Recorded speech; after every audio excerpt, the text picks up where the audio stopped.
Il y a un type d'investissement que j'apprécie particulièrement en ce moment. On parle encore une fois de crowdfunding, mais cette fois-ci, nous ne parlons pas d'immobilier, mais d'énergie renouvelable.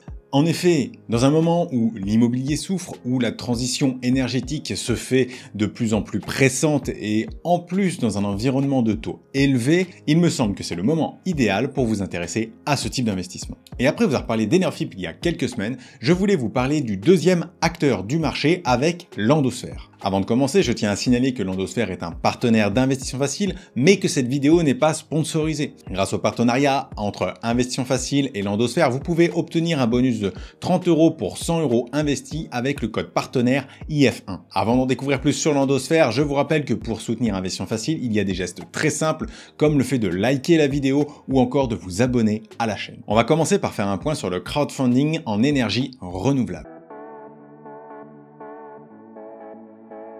Ce type de financement participatif se développe extrêmement fortement en France depuis quelques années avec, comme je le disais, l'urgence de la transition climatique et en plus le côté financement participatif vous permet de financer des projets concrets. Souvent, votre argent est attribué à des projets précis, comme une société va lever de l'argent pour 5 projets de toiture solaire, va lever de l'argent pour rénover des éoliennes, va lever de l'argent pour optimiser le rendement d'une centrale hydroélectrique. La majorité des projets restent du solaire, parce qu'il est beaucoup plus facile d'obtenir des autorisations pour implémenter des panneaux solaires sur un toit par exemple, que de monter un barrage hydroélectrique ou encore poser des éoliennes. On va aussi avoir par exemple des projets de biomasse, donc de recyclage des déchets biologiques issus des fermes et de l'élevage. La grosse différence par rapport à il y a quelques mois, c'est le rendement, puisque en 2022, nous étions plutôt sur des rendements moyens autour de 5%, et en 2023, eh bien, ce rendement a explosé à plus de 7%. C'est l'un des endroits où on bénéficie peut-être le plus de la hausse des taux, puisque les projets restent relativement sécurisés. On a effectivement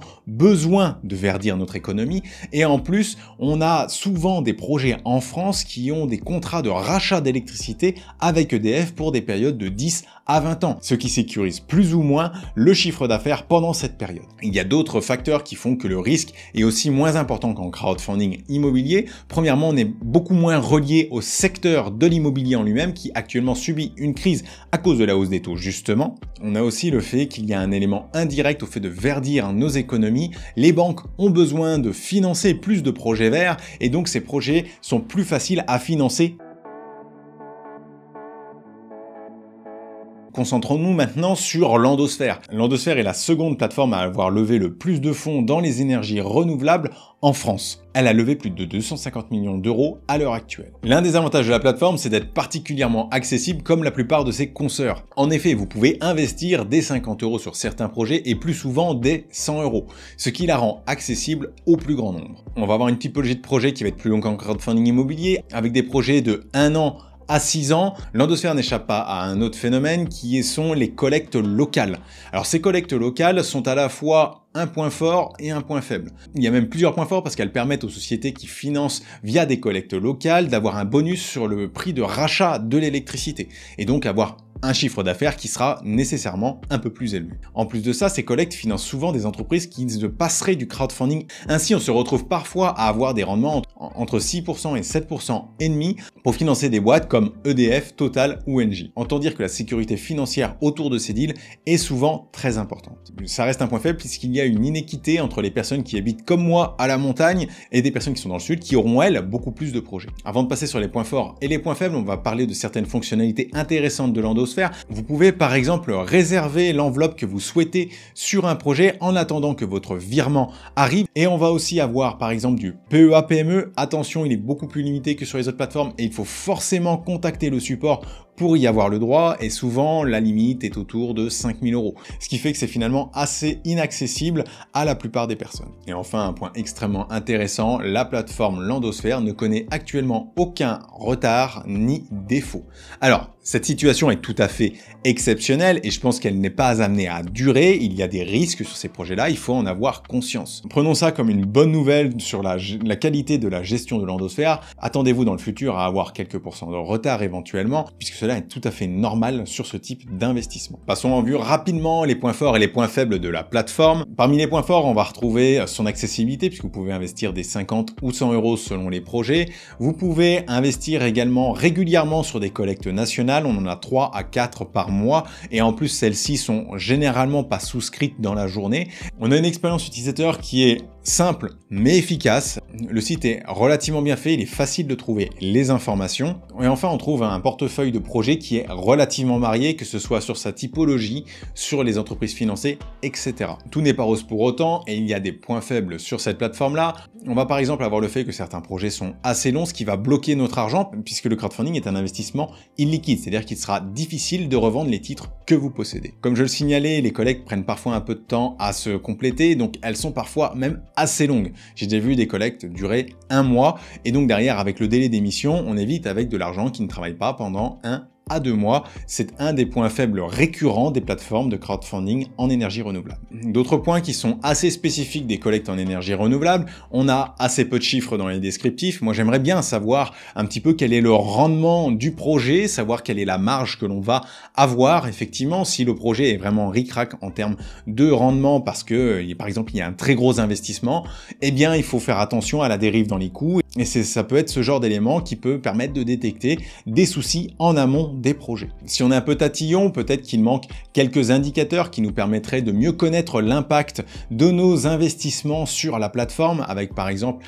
le CO2 économisé comme peut le faire la plateforme concurrente Enerfip. Nous voici maintenant sur le site web de Landosphère, Landosphère qui possède comme pour la plupart des plateformes un site qui est finalement relativement simple avec des informations ouvertes à tous afin de comprendre quel type de financement on va trouver, et également pour les porteurs de projets de pourquoi il faut venir se financer sur la plateforme. On va ensuite avoir une partie gestion de notre portefeuille, de nos données, et enfin une partie projet. Alors, on le voit ici, Landosphère, c'est pas une plateforme qui vient de commencer, hein, je crois que c'était la date de création en 2016, et donc ils ont déjà financé plus de 500 projets et plus de 250 millions d'euros. Et à ce jour, il n'y a pas eu de perte, comme je le disais tout à l'heure. Aujourd'hui, j'ai financé 8 projets, dont 3 de la société Artea. Voici typiquement le genre de graphique que l'on a sur chaque projet, à savoir quel va être un petit peu notre cash flow, avec en 2024 des intérêts, en 2025 également, 2026, et enfin 2027, le remboursement du capital et les intérêts, bien entendu. On a aussi la même chose au niveau global de nos investissements. Donc là, on voit qu'en 2023, je devrais avoir au total 112 € d'intérêts bruts. En 2024, ça va monter à 260 et après, bon, ça devrait diminuer tout doucement puisqu'il y a les remboursements. On a aussi un petit diagramme des sommes investies. On voit que j'ai réorienté énormément mon investissement en 2023 sur ces plateformes et cela fait réellement suite à l'augmentation des taux que l'on observe sur ces plateformes. Comme je pense que le risque n'a pas beaucoup évolué mais que les rendements sont beaucoup plus importants, eh bien, il me semble particulièrement pertinent d'investir en ce moment. Petit instant auto-promo, comme Landosphère est un partenaire, si vous utilisez mon code, eh bien vous obtiendrez un bonus et de mon côté, je suis susceptible d'être rémunéré. Donc n'hésitez pas à l'utiliser, vous obtiendrez 30 € pour les 100 € investis si vous n'avez pas encore investi sur la plateforme. Je n'entrerai pas dans le détail non plus de mon profil, il va de soi que ce sont mes données personnelles. Vous allez avoir également un test de connaissance à passer. Ce test de connaissance va permettre de définir votre profil investisseur et savoir aussi quel est le niveau de risque que vous acceptez. On va ensuite découvrir les projets. Donc en ce moment, on peut investir dans des forêts françaises, c'est une nouvelle typologie de projet, ou alors dans des centrales photovoltaïques au Chili. Alors on finance une société française qui, elle, va construire des centrales au Chili. Ça pose pas mal de questions, notamment sur le taux de change, sur la sécurité des revenus, etc. Donc c'est un projet un peu particulier. Si vous remontez sur les derniers mois, vous verrez qu'on finance beaucoup de projets solaires en France. Voici comment se présente une collecte. On va avoir les informations principales sur la droite avec le montant collecté, l'objectif final, objectif qui peut évoluer, hein, si la collecte se passe bien, il se peut qu'il augmente. On a aussi le taux d'intérêt et le nombre de jours qu'il reste pour financer ce projet, ainsi que les échéances, et on va pouvoir ensuite, si vous voulez savoir un petit peu comment vous êtes remboursé, voir ici en faisant une simulation que on va recevoir des intérêts tous les ans. On va ensuite avoir des descriptions un peu plus sur la société et sur les différents projets financés. Je ne reste pas dessus. On a aussi un petit peu de la structuration du deal et enfin les différents risques auxquels on s'expose. Pour moi, cette description, elle est relativement complète d'un point de vue fonctionnel, donc j'entends qu'on va comprendre parfaitement ce qu'on va financer avec le projet, mais comme je l'expliquais tout à l'heure, on manque de données financières. Et même dans les documents que l'on trouve ici, avec le FICI, qui est le document obligatoire à remplir pour les plateformes de crowdfunding immobilier, eh bien ce FICI n'est pas assez précis dans les chiffres de la société et les chiffres liés au projet. Donc ça, c'est un vrai manquement sur ces plateformes-là en général, mais que l'on retrouve sur Landosphère. On a fait un tour des principales fonctionnalités de la plateforme. Je tenais à vous rappeler que même si Landosphère n'a pas encore connu de risque, il faut rappeler qu'il y a des véritables risques autour du crowdfunding en énergie renouvelable, notamment autour des projets qui vont revendre l'électricité sur le marché qui n'ont pas de contrat avec EDF, pour la simple et bonne raison qu'elles ne savent pas à quel prix sera l'électricité demain, même si la demande est forte et que suite au début du conflit ukrainien, eh bien on a vu une explosion des prix de l'électricité.